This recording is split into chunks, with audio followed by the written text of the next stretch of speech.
Bonjour à tous. Alors, je souhaitais faire une petite présentation de la télé Samsung Serif, le nouveau modèle, celui qui est sorti cette année, en 2018, puisque je l'ai depuis maintenant un peu plus d'un mois.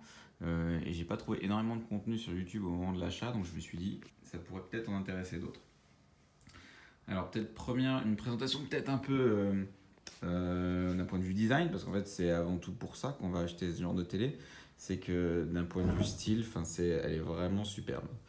Moi, dès que le premier modèle est sorti, je suis tout de suite tombé sous le charme. Je me suis dit, une télé, c'est quand même relativement moche. On a beau regarder, je dirais 99% des télés sont des blocs noirs. Là, on a un peu plus quand même. Disons qu'il y a vraiment un effort de style. D'ailleurs, ça a été designé par des designers reconnus, donc les frères Broulek, et ça se voit. Et il y a relativement peu de télé, même Bang & Olufsen, je trouve que c'est moins joli, en tout cas c'est moins intemporel. Et donc voilà, d'un point de vue style, c'est vraiment très beau. Et donc elle s'appelle Samsung Serif pour une raison, qui est la forme en fait lorsqu'on est sur le côté. Ça fait une sorte de I, le I avec le sérif. Donc le sérif c'est l'empattement. Cette forme-là lui a donné son nom. Une forme qui est assez sympa et qui peut être pratique parce qu'on peut poser des choses dessus aussi, vu que la télé est assez stable. Alors peut-être en nouveauté par rapport à la première version de la télé qui est sortie il y a au moins 3 ans je dirais. Euh, sur cette nouvelle version en termes de style, il y a quelques petites choses qui ont changé. Alors je connais pas par cœur l'autre version parce on la voyait assez peu mais je l'ai pas eu. Mais je sais que par exemple d'un point de vue style, ici la forme du i entre guillemets est plus étroite en haut qu'en bas. D'ailleurs une petite forme qui est un peu particulière. Sur la première version c'était de la même forme en haut et en bas. Je trouvais ça plus joli. Je pense que d'un point de vue designer aussi c'était plus apprécié. Peut-être qu'il y a eu des contraintes qui font que la télé n'était pas assez stable, qui ont nécessité de grandir un peu la base. Autre différence en fait, qui est vraiment pour le coup assez dommage, c'est que le cache. Alors c'est une télé en fait qu'on pourrait presque mettre au milieu d'une pièce parce qu'elle est jolie derrière aussi. En fait, il n'y a pas de prise HDMI, etc. Comme vous pouvez voir, en fait, tout sort du pied. Tout est accessible, hein, tout est derrière un cache, mais rien n'est visible et apparent.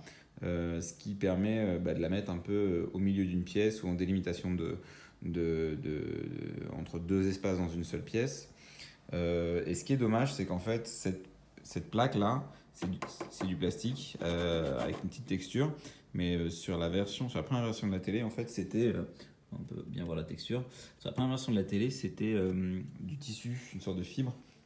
Et je trouvais ça beaucoup plus joli, beaucoup plus haut de gamme, quali. Alors, je connais pas les raisons qui ont poussé à abandonner le tissu, mais je trouve ça un peu dommage. Ça fait un peu moins premium, je dirais, et un peu moins chaleureux aussi sur un objet qui est d'habitude très très froid. Euh, Ici, on a le logo Samsung, ce qui n'était pas nécessaire. Si j'avais été dans l'équipe de design, j'aurais pas poussé pour mettre le logo dessus parce qu'en fait, ça, c'est des objets, c'est pas des. On s'en fiche un peu de la marque, c'est plutôt l'esthétique de l'objet qui est important. Mais bon, à la limite, c'est en secondaire. Ce qui est vraiment dommage, par contre, c'est d'avoir mis ça. D'avoir mis un petit logo NFC en plus en relief sur le dessus de la télé. Alors, je crois que quand on met le téléphone dessus, il y a des fonctionnalités supplémentaires qui permettent de transmettre peut-être de la musique à la télé. Mais c'est vraiment pas utile, surtout que la télé est extrêmement connectée déjà via le Internet et le Wi-Fi. Je trouve ça vraiment dommage, qu'il y ait la fonctionnalité, pourquoi pas, après tout, mais d'avoir impacté ça sur le design, un logo comme ça, c'est vraiment disgracieux et ça va vraiment à l'encontre de tout le reste de la télé.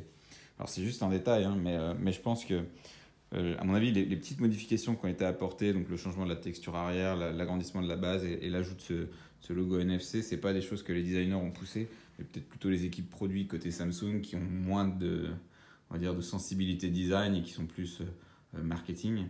Et c'est un peu dommage parce qu'en fait, quand on achète ce genre de télé, qui est pas cadeau, hein, on veut les garder longtemps, en fait, le plus longtemps possible. Et d'avoir mis un logo de type NFC sur le dessus, ça la rend quelque part. Euh, Disons que ça permet l'obsolescence de la télé, ce qui est dommage. Puisque le NFC, peut-être que dans 5-10 ans, ça n'existera plus. Et moi, cette télé-là, j'ai envie de la garder 10 ans en fait. Pour continuer la présentation de la télécommande, qui est vraiment très sympa. J'aime relativement peu les télécommandes en général, même celles qui sont faites par des bons designers, entre guillemets, je trouve que c'est jamais incroyable. Par exemple, Apple rate complètement les télécommandes en général. Et celle-ci est pas mal. Alors, il y a un gros reproche, c'est le fait d'avoir mis ces boutons-là. Netflix, Prime Video, Rakuten TV, c'est absolument inutile parce qu'en fait, au sein de l'interface, on y accède en quelques secondes. Donc, on gagne rien en fait à avoir ces boutons-là. Et pareil, ça crée un risque d'obsolescence. Disons que, je sais pas, Netflix disparaît, Prime Video change de logo, change de nom. Bah, ces boutons-là ont plus trop de sens en fait. Et ça va arriver. Enfin, on sait que rien n'est pérenne. Or, là, c'est quand même dommage quand on achète une télé pour la garder très longtemps, qu'elle soit marquée par une époque de cette manière. Et sinon, donc la télécommande est vachement bien. Hyper clair. Il y a quelques boutons seulement qui sont nécessaires. Alors, je vais l'allumer, comme ça vous pourrez voir. Voilà, c'est assez sympa. Qu'est-ce que je peux te dire? Attends, je vais baisser le son. Alors, pour baisser le son, en fait, c'est une sorte de petite molette. C'est pas mal. Tout le monde ne comprend pas forcément le premier abord. Moi, j'ai pas eu trop de soucis. Donc voilà, quand on monte et quand on descend. Alors moi, j'aime bien cette télécommande. Il y a accès à quelques fonctionnalités. Alors ça, je sais pas ce que c'est. Ça, c'est le micro pour pouvoir faire de la dictée. Ce qui aurait été génial si ça avait été implémenté sur une couche un peu, on va dire, haut niveau. Et là, en réalité, les applications, très peu d'applications acceptent cette façon de saisir. Par exemple, dans Netflix, en fait, impossible de saisir de cette manière. Dans Amazon Prime Video, également, il faut se palucher le clavier en allant, en se promenant avec les flèches directionnelles. Et donc c'est un peu dommage en fait. J'aurais bien aimé que Samsung par défaut remplace tous les modes d'input par de la voix, parce que c'est quand même pas évident de faire des recherches sur sa télé ou de saisir des choses avec un clavier qui est uniquement disons, visible sur la télé. Mais bon, ça c'est un peu un détail, hein, j'en fais pas souvent des recherches. Et ça, c'est un mode, je crois, qui permet d'afficher des fonds d'écran. Alors, je ne l'utilise pas, je pense pas que ce soit très utile, puis ça consomme de l'énergie pour pas grand chose. Mais bon, pourquoi pas, quoi. Qu'est-ce que je peux dire ensuite sur la télé? Alors, le menu est assez simple. Donc, moi, je l'ai pas mis, j'ai pas comme vous pouvez voir, il n'y a pas de box, il n'y a rien. En fait, je regarde pas la télé de cette manière-là, je regarde surtout des contenus type Netflix, Prime Video, YouTube ou même MyCanal. D'ailleurs, sur MyCanal, on a aussi les chaînes de télé, donc ça peut faire office de télé si nécessaire. En tout cas, l'interface est assez claire. Enfin, moi, je me sers absolument pas de tout. Moi, je pourrais pas vous décrire un par un tout ce que fait chacune de ces fonctionnalités, mais en tout cas, pour mon besoin, qui est d'aller regarder de temps en temps des petits épisodes sur Netflix, de regarder des films. Écoutez, ça marche vachement bien, c'est très réactif. Même les applications, en fait, j'ai toujours un peu peur des applications redéveloppées au sein des télévisions. Les télés connectées, j'ai toujours trouvé ça un peu moyen. Et là, en fait, Samsung, ça fait quand même quelques années qu'ils en font maintenant, et ils arrivent à faire vraiment quelque chose de super ergonomique. On se promène assez bien. C'est aussi agréable que de se balader sur la version web ou tablette. Alors je sais pas si c'est Samsung ou si Netflix qui développe cette application, mais en tout cas elle est vachement bien. Côté Prime Video aussi, c'est pas aussi bien, mais c'est pas mal. En tout cas ça remplit bien son job. En termes de qualité d'image, alors je vais pas rentrer dans les détails techniques, parce qu'en fait je m'y connais pas assez. Tout ce que je sais, c'est que la qualité d'image elle est vraiment superbe. J'avais pas la précédente télé que j'avais, qui est celle-ci d'ailleurs, que j'essaye de vendre, qui a maintenant, je pense, facile 7 ans, 8 ans peut-être. L'image était certes HD, mais pas très fluide, et pas d'aussi haute qualité que celle-ci. Peut-être lancer quelque chose un peu au hasard, histoire de voir ce que ça donne. C'est la première fois que j'ai une télé de très bonne qualité en fait, donc ça change un peu. Et résultat d'ailleurs, je regarde plus la télé qu'auparavant, je la regardais quasiment plus. Puis j'ai repris un peu de plaisir. Le fait que ce soit hyper accessible en quelques clics, et puis que l'image soit vraiment superbe, ça redonne envie de regarder de nouveau des films, quelques séries. Alors moi je suis plus film que série.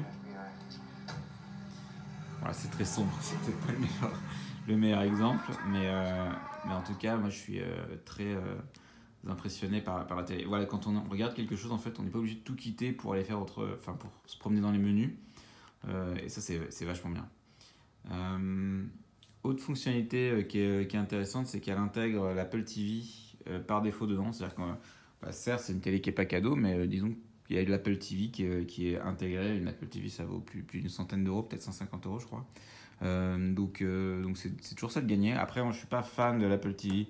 Autant j'aime bien les produits Apple, autant je trouve AirPlay assez peu robuste, surtout quand on compare à Chromecast. Donc j'aurais préféré qu'il y ait Chromecast dans cette télé plutôt que l'Apple TV. Mais bon, au moins ça mérite d'être là et ça peut être pratique. Bah, notamment moi, par exemple, Canal, c'est pas mon compte et donc j'ai pas réussi à le connecter sur la télé. Et donc de temps en temps, c'est assez rare que je regarde, mais quand je regarde quelque chose avec quelqu'un qui est ici par exemple et qui a un compte Canal, on peut le mettre en AirPlay assez facilement. Le seul souci, c'est que je trouve que ça bug trop souvent. C'est-à-dire que sur voilà, une série, entre chaque épisode, ça va planter, il va falloir éteindre la télé et la relancer. Et je pense que c'est pas uniquement dû à la télé, hein. Je pense que c'est le protocole AirPlay qui est pas hyper robuste, ou en tout cas la façon dont MyCanal l'a intégré dans son application qui fonctionne pas très bien.